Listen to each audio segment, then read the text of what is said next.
Hey everybody, this is Sheets, and I'm going to be going over this MMA card for this Saturday. And boy, it is a tremendous card. The talent level is strong, but not only that, there's a lot of scoring to be had. There's a lot of inside the distance lines that suggest early finishes, which means a lot of fantasy points are up for grabs here, which also means that, fortunately or unfortunately, we're going to have to just X some fights out. I mean, fights that don't provide the things that we're looking for, we're going to just have to go zero on them. And that's just the way it's going to be. The other thing that is somewhat interesting is there are two 5-round fights. And normally I would say you have to play both of them. And we'll see whether you have to play both of them. I do like both of them, but I think that there are paths that you don't need them both to be in the optimal. Not because either of those fights are poor. I think both of those fights are tremendous options, but I just think there are a lot of options today, on Saturday, I should say. So the first thing I want to do is I do want to go through each of the fights because, again, I want to remind everybody what we're looking for here. We're looking for either a fighter with a strong inside the distance prop, meaning that I want at least minus 150 to finish in the fight. Okay. Secondly, if you can't get that, I'd like to get someone with an extreme amount of grappling upside, which means not only the ability to get takedowns, but also to be able to do something with those takedowns. Because you take a guy down and then you just blanket him and do nothing, you don't get those little, strikes added to your score, which do kind of add up. And it also reduces the chance you get the decision in your favor, because judges don't like it when you just take a guy down and do nothing. They like the guys that really just institute some ground and pound and things like that. And obviously, if you don't get either of those things, we would like to be able to find fighters with implied win equity. Usually that involves fighters that have, had replacement fighters come in after DraftKings pricing has been out.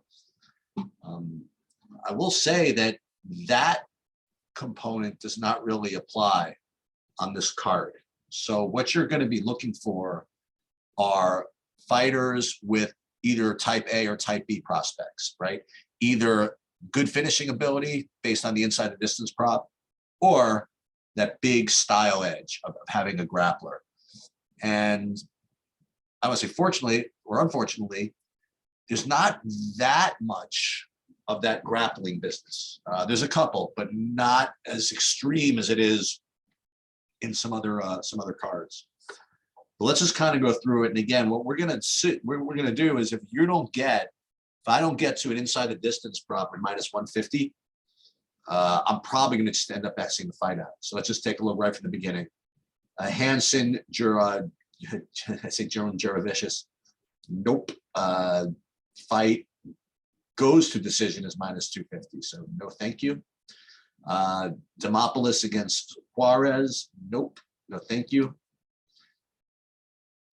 Frivola Valdez. Okay, here we go. Fight number one. You got a fight doesn't go to a decision line, minus 200, and this is what we're after. You do have Frivola at minus 200, Valdez plus 170. I could wax poetic about my thoughts on these fighters, but the fact of the matter is that the line's probably pretty fair. About 66% of the time, Frivola will win. About 33% of the time, Valdez will win. And they're priced accordingly. I'm going to trust that Vegas knows what they're doing with respect to the lines and with the inside the distance prop. I will say that from what I've read, Frivola might have a little bit of an edge with respect to grappling, a tiny bit. So maybe give him a little bit of an edge there. But I'm just going to identify this as just a key fight to play both sides. So that's one fight. Frivola Valdez, good inside the distance prop. The pricing is very favorable. When I say that, neither of these guys are too egregious. You have, let's take a look. 8,700 against 7,500. So depending on how your construction works out, I have no problem with you playing either of these guys. Okay. Next one, Gravely versus Oliveira. I was originally going to like this fight, but as I saw all these other fights surpass it with the inside the distance props, this has just become a fight where it's kind of interesting, you know, from a fan perspective. From a DraftKings perspective, I'm just probably not going to do it. That's that. Trevin Giles against Michael Morales. Let's take a look at this. Inside the distance prop. Just not quite what we want to see. Again, it's good pricing. They're both around 8,200, but I just think you're going to need finishes on this card. And I just don't want to go to these fights that have poor inside the distance props or marginal inside the distance props to get my exposure. On the other hand, you get to this next one, you have Pete Rodriguez against Jack Della Madalena. And check this out, fight doesn't go to decision minus 450. More to the point, it's almost a pick 'em to finish inside of 1.5 rounds. So this is what we want. Okay. Now you do have Madalena as a 3.5 to 1 favorite. So you probably should be about 9,200 versus Pete Rodriguez's 7K. And that's exactly what it is, 9,200 to 7K. So I am definitely going to go after both sides of this fight. I think the line perfectly reflects these guys' chances of winning. And Pete Rodriguez, he's just as much of a finisher as the favorite is. Now, again, he's not going to win as often, obviously, but if he does win, he's going to be in the optimal, right? That's the way it's going to be. So I am definitely going to take one of these two guys, and I would take either of them. Topuria against Jordan. Nope, this is not a really good fight to attack. And interestingly, actually, fight doesn't go, yeah, it's minus 250. So this is actually all right. The problem here, well, it's not really a problem. So you have Ilya as a 6-to-1 underdog, 6-to-1 favorite. So he's probably a lock. He should be probably priced at like 9,500, 9,600. And that's probably where he's priced. He's priced about 9,400. So the only reason not to get to, where is it? To Topuria is just what he's going to do the rest of your lineups, but certainly is a really, really strong play. You have Topuria at 6,800, excuse me, Jordan at 6,800. And he's probably a little bit overvalued. I mean, because plus 400, it really doesn't reflect a 6,800 price tag. It should be more like 6K. So you're getting probably a kind of a poor price on Jordan. So if anything, maybe Topuria is the better play. But again, you're going to need to make sure you can get him in your lineups. But it is really strong inside a distance prop and certainly in play. So Henry against Barcelos. This is the one fight that I mentioned is going to have a lot of, well, there's a couple of them. Well, is it? No, it's the next one that's got the grappling upside. This one is not such a big deal. So Barcelos, Victor Henry. So it's fight doesn't go to decision minus 160. That's probably going to be good enough. So this is a fight you want to look at. You got Henry and Barcelos. Let's look at the prices. You have Barcelos should be about 92, right? At 9,300, Henry 6,900. It's the fight rates to have violence, and I would certainly try to take a shot at this one. And no, I am not going to just take a stand on just the favorite, because Victor Henry's priced is very, very low. He's plus 360 compared to Jordan plus 410. I guess he's somewhat fair, but I respect the fact that a part of this inside the distance prop is because Henry could probably get some damage done. Now, again, was it going to happen? Probably not, but if it does, that's you're going to be in business. All right, Vieira Thurman. So this is one that you got everything going for you on both sides. So you on one side of the equation. Not only do you have a really strong inside the distance prop, like minus 220, but you do have all the grappling upside with Vieira. Okay, so this fight, I could probably take a little on both sides, but I would definitely overweight Vieira in this spot because of the grappling. Stamen Nurmagomedov, just no interest. The only thing I would say is that, Stamen does have the wrestling upside, but he doesn't, it's not the good kind. Let's put it that way. He's a guy that's going to wrestle you and then just kind of leave you on the ground and not try to finish. So that's the guy's not going to really score all that well, even if he does accomplish his game plan. So we're going to X that one out. Pereira against Fiallo. Here's another one. Look at this. Fight doesn't go to decision, almost minus 200. And both of these fighters are in play. Pereira he's fine. He's priced accordingly at minus 300, but Fiallo, he has a 100% finish rate, and he's only 2.2 to 1. It's not like that he's never going to win, right? And he's being priced, I guess relatively fairly. He probably is being priced more like a plus 250. And considering his style is such that if in fact he does get lucky and get that win, it's going to be not because of a decision. It's going to be because of a knockout. And that's going to put him in the optimum. Now you get to these last two fights, these two main events, and they're both awesome. Like Moreno Figueroa, Moreno. Why am I not pronouncing this right? Figueiredo.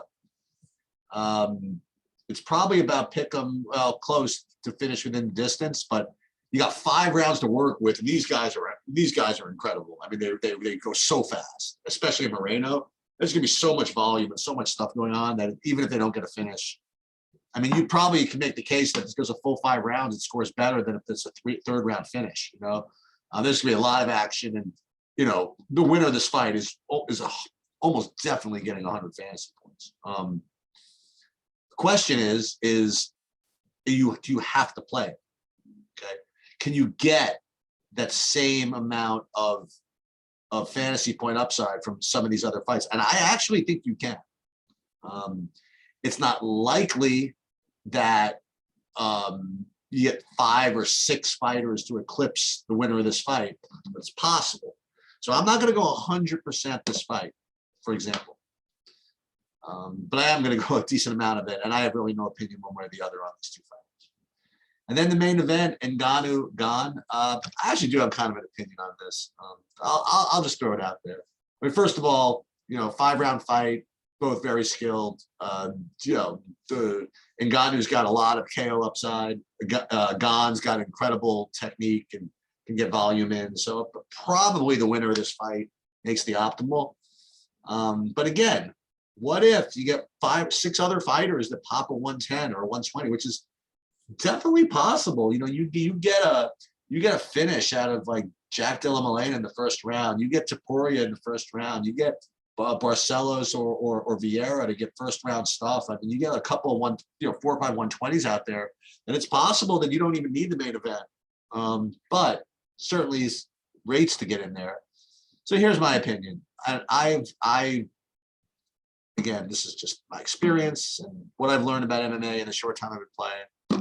All I hear all week is how Ngannou, he has a lot of power, but Cyril Gane is just one of the greatest heavyweights ever coming up. He's the future. He's got all the technique. He's going to avoid the big shots. He's got the incredible footwork. He's going to piece him up like he's done all these other guys, and whatever.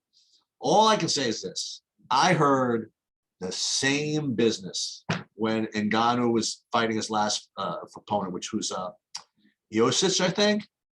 And it was a rematch against the last time they fought. And all I heard was that Ngannou, all he was about is this big power puncher, and Miyasi, or whatever his name was going to piece him up, was much better on the feet, it was much better technique. But let me tell you something. This guy, Ngannou, is a freaking beast. Okay, like you can, Mike Tyson once said that everybody's got a plan until they get punched in the mouth, and this guy hits so freaking hard. Okay, that all the planning of Miocic just went out the window. Okay, the first jab that feels like an overhand right from everybody else. It makes you forget your plan really, really quickly. And Ngannou just blasted. Okay, all I will say is this: I've watched, probably 20 podcasts, not really 20, but watch a bunch of podcasts. I can't find a single person that is just confident in Ngannou. Okay, all I'm hearing is that the Ngannou with the footwork and he's going to piece him up, and Ngannou, you know, is good for business, whatever. But Ngannou is the future and all this stuff. So why is he only 150? I mean, why is he not 300?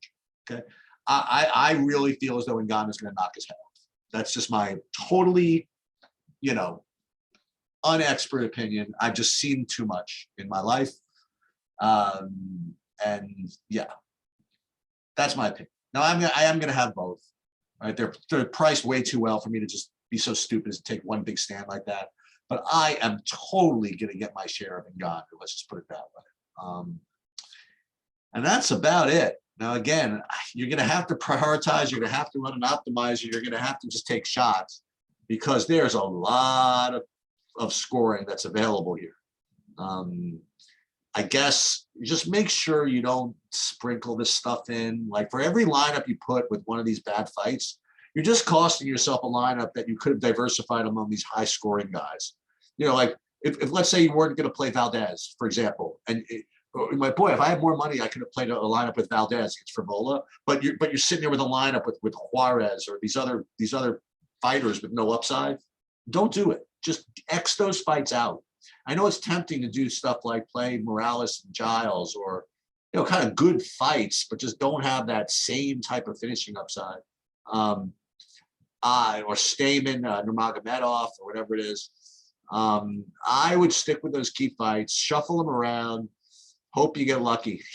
Don't be afraid to bet the underdogs in those because, again, talk about win condition. You know, when you take a 2-1 underdog that's going to score 110 points, if he in fact gets the win, that's exactly what you want in DFS GPPs. All right, that'll do it. It's going to be a fun one. Good luck, and let's get it.